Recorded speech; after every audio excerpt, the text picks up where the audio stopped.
Hey, welcome back to Score on Business. And our next guest is Krista Calendar. Krista Calendar is currently head of operations for Companion Protect, which is committed to providing the highest quality health care for pets. Krista has more than 20 years of experience with small and large businesses. She joined Companion Protect as employee number 7 and has a passion and interest in helping companies scale and grow. So thanks for being here, Krista. Thanks for hosting me, Pete. Yeah, and let's talk about kind of project managing a new product. And Sure. One of your historical strengths is, having something where there are a lot of moving parts and keeping up with it. So when you talk about project managing a new product delivery, what do you mean by that? Sure. So obviously there are a lot of steps, a lot of moving pieces involved with delivering a new product. And when I refer to a new product here, I'm talking about something that's a product or service that has not been launched in the market previously, or a significant change to an existing product. And what I am recommending in this case for small businesses is really to have some form of a project plan around that. And for very small companies that need to remain very agile, one of the most basic things they can do is just really to have a list of key items, and that alone will help to start to keep people on track with what they need to do. Okay. Yeah, and then it could then be in a spreadsheet with due dates or whatever, and depending on how complex it is. Absolutely. Okay, so what are the basics of a project plan? Sure. So for a new product, again, for a very small, very entrepreneurial company, as basic as a task list with the list of people who are involved. At Companion Protect, we're doing a new product launch. We started with a list of each of the functions that are involved, and then decided to go one step deeper and break it into the key activities, key milestones for each of the groups.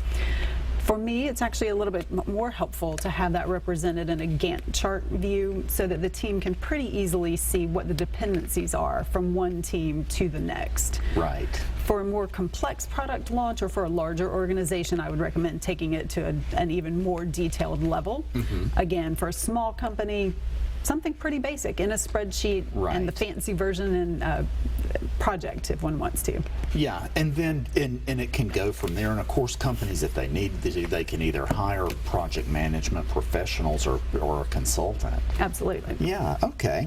So how is the product delivery timeline specified? Well, in an ideal world, the timeline would be specified after all the groups have provided their list of activities, how long those activities will take, and have mapped out the dependencies between them. That rarely happens, and in the real world, what typically happens is a product delivery date is specified either by the client or there's some other external deadline driving that. And in that case, in most cases, what needs to happen is that the schedule needs to be compressed, or to use the more fun word, you have to crash the schedule. And what I mean by that is finding creative ways to either do work in parallel, find a new way of doing things, or just other means of shortening the overall timeline required for delivering that product. In some cases, and again, in a lot of cases, there needs to be a trade-off between what's in that first version of the product and what may come in a later phase. Right. You may have to pull something out. Absolutely. Okay. Absolutely. Okay. So, when one skill that you have that's really good is when there are a lot of moving parts and a lot of people involved, kind of understanding what all needs to happen, when it needs to happen, and how can startups do it? Let's say they need more than just having it written down on a piece of paper. Maybe a 10-person company. What would you recommend for them? Sure. One thing I would add is that even writing it down has been proven to help people stick to a goal and stick to a timeline. So yes, it is better to have something a bit more detailed, but if people start with that, that is a good step one. Yeah. What I would recommend really is getting all the participants, all the functional areas participating, to sit down and list out what their milestones are. What are their key activities? It's really important to identify those that will take a really long time. You can, to use the cliche, the long pole in the tent. Yeah. or those activities that have a lot of dependencies on them, those things that have to complete before the other items can be completed. And if there's an activity that takes a long time and has a lot of critical dependencies behind it, that's the item that should really be managed the most closely. Okay, great. Well, let's take a quick break and we'll be right back.